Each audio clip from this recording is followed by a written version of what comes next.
Hello മക്കളെ, എൻ്റെ കുട്ടികളെല്ലാവരും വെയിറ്റ് ചെയ്തിരിക്കുന്ന ഒരു കാര്യമാണ് മിസ് പറയാൻ പോകുന്നത്. അതായത് നമ്മുടെ റൈസിംഗ് സ്റ്റാർ സ്കോളർഷിപ്പ് എക്സാമിൻ്റെ റിസൾട്ട്. അപ്പോൾ എന്താണ് റൈസിംഗ് സ്റ്റാർസ് എന്നൊക്കെ നിങ്ങൾക്ക് എല്ലാവർക്കും ഇപ്പോൾ അറിയാം. കാരണം 8ാം ക്ലാസ്സിലെയും 9ാം ക്ലാസ്സിലെയും 10ാം ക്ലാസ്സിലെയും മക്കളെ ഇപ്പോൾ തന്നെ നീറ്റ് JEE പോലത്തെ കോമ്പറ്റീറ്റീവ് എക്സാംസിന് പ്രിപ്പയർ ചെയ്യാൻ വേണ്ടിയിട്ട് നമ്മൾ സ്കോളർഷിപ്പോട് കൂടിയിട്ട് ഫ്രീ ആയിട്ട് എന്താണ് നിങ്ങളെ പഠിപ്പിക്കുന്ന, നമ്മൾ ഇപ്പോൾ തന്നെ ഒരു ഫൗണ്ടേഷൻ ഉണ്ടാക്കാൻ വേണ്ടിയിട്ട് നമ്മൾ നടത്തിയൊരു എക്സാം ആയിരുന്നു. അപ്പോൾ അതിൻ്റെ റിസൾട്ട് വന്നിട്ടുണ്ട്. അപ്പോൾ ആരൊക്കെയാണ് നമ്മൾ ഈ ഒരു സ്കോളർഷിപ്പ് എക്സാമിലൂടെ സെലക്ട് ആയിട്ടുള്ള ആൾക്കാരുടെ എല്ലാ ഡീറ്റെയിൽസും ഈ ഒരു വീഡിയോയുടെ ഡിസ്ക്രിപ്ഷനിൽ PDF-ലുണ്ട്. അപ്പോൾ എൻ്റെ മക്കളെല്ലാവരും ചെക്ക് ചെയ്യുക. ഓക്കെ, അപ്പോൾ 8ാം ക്ലാസ്സിലെയും 9ാം ക്ലാസ്സിലെയും 10ാം ക്ലാസ്സിലെയും 3 സ്റ്റേജസിലായിട്ട് 3 ക്ലാസ്സിലെ കുട്ടികൾക്കും നമ്മൾ നടത്തിയിട്ടുള്ള ആ ഒരു എക്സാമിൻ്റെ റിസൾട്ടാണ് ഇപ്പോൾ വന്നിട്ടുള്ളത്. ആൻഡ് സെലക്റ്റഡ് ആയിട്ടുള്ള ആൾക്കാർക്ക് നാളെ ഒരു ഓറിയൻറ്റേഷൻ ക്ലാസ് ഉണ്ടാകും.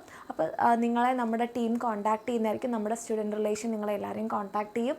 അപ്പോൾ എൻ്റെ കുട്ടികൾക്ക് എല്ലാവർക്കും all the best. And selected ആയിട്ടുള്ള എല്ലാ മക്കൾക്കും കൺഗ്രാറ്റ്സ്. ഇനി അടിപൊളിയായിട്ട് തന്നെ നമുക്ക് ഇപ്പോൾ തന്നെ ആ ഒരു കോമ്പറ്റീറ്റീവ് എക്സാംസിന് വേണ്ടിയിട്ടുള്ള ബേസിസ് ഒക്കെ ഉണ്ടാക്കി പഠിച്ച് സെറ്റായിട്ട് തന്നെ മുന്നോട്ട് പോവാം. ഓക്കെ, അപ്പോൾ എല്ലാവർക്കും കൺഗ്രാറ്റ്സ്. അപ്പോൾ ഇനി നമ്മൾ അടിപൊളിയായിട്ട് പഠിക്കുന്നതായിരിക്കും.